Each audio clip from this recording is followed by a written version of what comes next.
Hello नमस्कार दोस्तों, आज की वीडियो की शुरुआत करते हैं भगवान का नाम लेके। जय श्री कृष्णा, जय श्री राम, हर हर महादेव, जय जय माँ भगवती की। तो आज की वीडियो की शुरुआत करते हैं। तो आज की वीडियो होने वाली लॉ ऑफ अट्रैक्शन पे। तो चलो समझते हैं किस तरीके से ये काम करता है। देखो, जैसे हम पृथ्वी में रहते हैं, ये पृथ्वी का एक लॉ होता है। पुलिस होती है, जज होते हैं, वकील होते हैं, उसी तरीके से यूनिवर्स का भी लॉ होता है। सेम यहाँ का भी यही होता है। बुरे कर्म करोगे, चोरी करोगे, डकैती करोगे तो भाई पकड़े ही जाओगे, सजा देगी पुलिस। उसी प्रकार यूनिवर्स का लॉ होता है। लेकिन यूनिवर्स एक दूसरे तरीके से काम करती है। अब समझते हैं कैसे। ब्रह्मांड, प्रकृति कैसे काम करती है। सपोज हमने एक पेड़ का पौधा बोया, ठीक है, एक बीज बोया। हमने सिर्फ एक बोया, लेकिन उस पेड़ ने हमें 10,000 गुना फल हमें दिए, वो भी बिना किसी शर्त के। वो ये नहीं कहता कि ना तुम पहले मुझे कुछ दो, फिर मेरा फल तोड़ो, फिर तुम खाओ।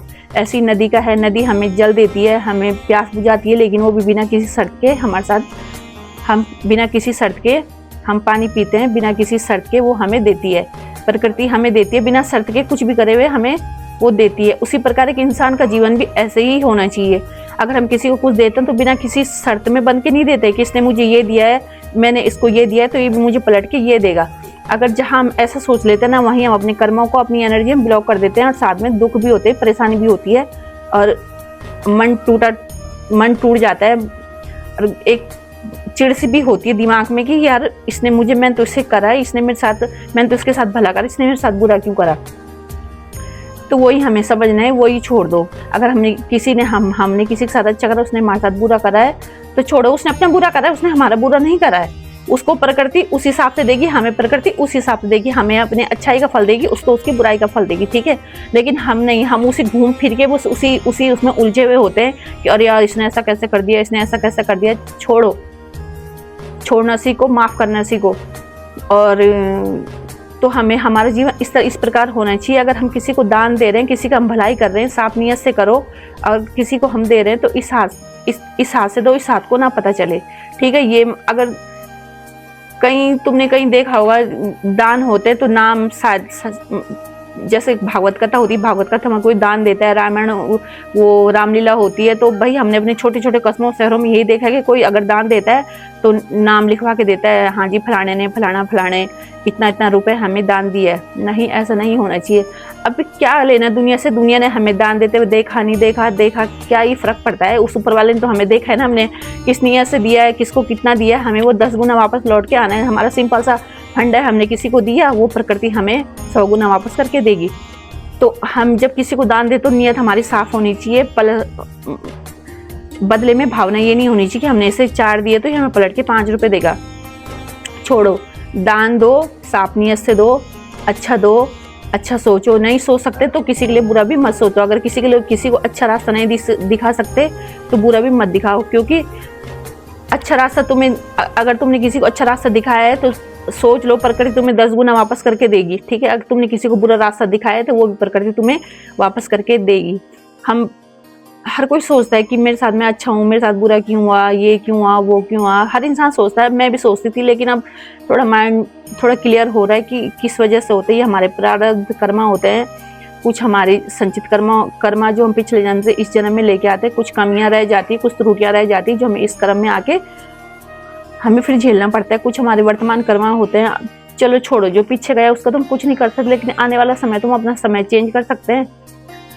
तो हमें यही सीखना है, दान दो, अच्छी नीयत से दो, किसी का अच्छा करो, किसी को राह दिखाते तो अच्छी राह दिखाओ। और दूसरा, दानी बनो। हम महारथीकरण की हम बात करते हैं। दानियों में, बड़े बड़े दानियों में एक महारथीकरण का नाम आता है। एक राजा बलि का आता है, जब विष्णु भगवान जी वामन अवतार में गए थे। और महारथीकरण की तो मतलब एक महाभारत में एक ऐसा कैरेक्टर है जिसको जीवन भर सुख मिला ही नहीं। अब इस सिर्फ एक सूर्य भगवान जी ने वो कवच और कुंडल जो दान में दिए थे, वो भी महाभारत के समय भगवान सूर्य ने आके बता दिया था कि अगर तेरे से कोई भी कवच कुंडल कोई दान में मांगे तो मत देना। लेकिन वो दाने इतना तो अपनी प्रवृत्ति, हर इंसान की अपनी एक प्रवृत्ति होती है, उस प्रवृत्ति से नहीं हट पाता। एक स्वभाव होता है इंसान का, उस स्वभाव से वो हट नहीं पाता है। अब चाहे उसे अच्छा ले लो, चाहे उसे बुरा ले लो, ठीक है। तो महारथीकरण का एक नियम था, सुबह उठ के जल सूर्य भगवान को जल चढ़ाते थे, नहा धो के स्नान करके, और एक दान देने के बाद ही अपनी दिनचर्या की शुरुआत करते थे। तो सूर्य भगवान जी ने एक दिन आगे पहल दी थी, क्योंकि उन्हें पता लग गया था कि अब भाई कृष्ण भगवान जी ऐसा ऐसा वो करने वाले हैं, ऐसा ऐसा होने वाला है। तो एक दिन पहले आके बोलते कि मत देना, कोई तेरे से भी अगर तेरे कवच कुंडल मांगेगा तो मत देना।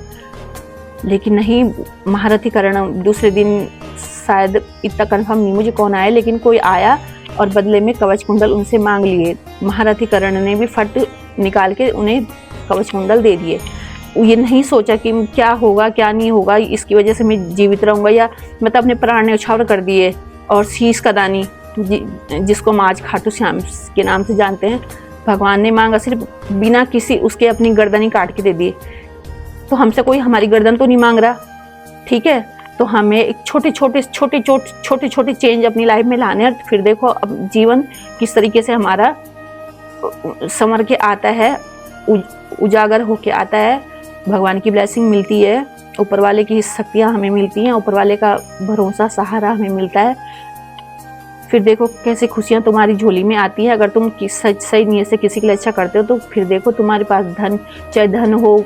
इस जीवन में ना कुछ भी मुश्किल नहीं है, हर कुछ पाना आसान है, लेकिन अब पात्र तुम कैसे बनते हो वो तुम पे डिपेंड करता है। तो आज की वीडियो इतनी ही। जय श्री राम, हर हर महादेव, जय श्री कृष्णा, नमस्कार दोस्तों।